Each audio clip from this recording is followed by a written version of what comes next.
Calling of Fire is a debut release from Blood Monolith, a Washington, D.C. based quartet, and one that is centered around grindcore-influenced brutal death metal for the most part, mostly just a classic death metal sound with some death grind in there too, and it comes by way of Shelby Lermo, as well as members of Genocide Pact, Goetia, and Undeath, where I think the two main songwriters are the guitarists, between Shelby Lermo kind of leading the project and the second guitarist who is the bassist for Undeath. There's a pretty interesting mix of some more classic, a little bit older school death metal ideas here, stuff that looks back to the eldest death grind for ideas, and then there's moments where it's just kind of a bounding modern death metal kind of thing, and the way those things balance out is something like early Cryptopsy in some ways, but it's also got a little bit of death thrash in there, and there's certainly something akin to, I guess, the result from like a Caustic Wound or a band like that, in that there's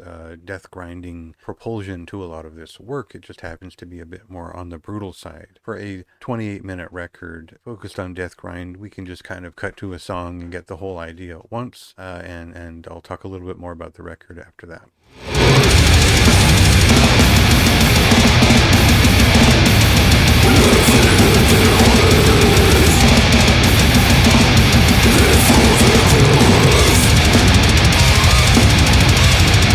I think this album really impressed me the most on the first like 5 or so listens. I think the sound design is unique in the sense that it sounds like it was geared towards taste in brutal death metal to start, and then their interest in like Morbid Angel and classic death metal also feeds in there too. There's a little bit of like early thrashing Cannibal Corpse in there. There's a little bit of a death grind idea, and a lot of the lyrics are politically and socially motivated to the point where you can feel there's this unrest to this record that flows through it in a way that is suitable for death grind. And so they kind of lean from starting out as more of a death metal sounding record towards grind as they move past the midpoint of the record, but it's pretty short, it's pretty quick, and they get the point out pretty fast.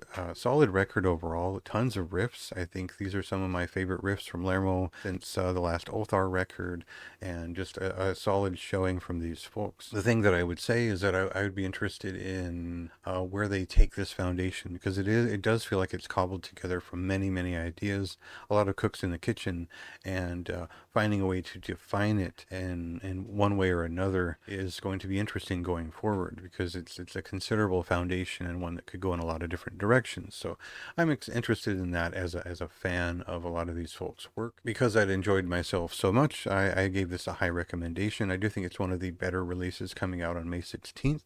So check that out for yourself. It comes again with a high recommendation from me. And then read my review if you'd like and see my thoughts in much more detail.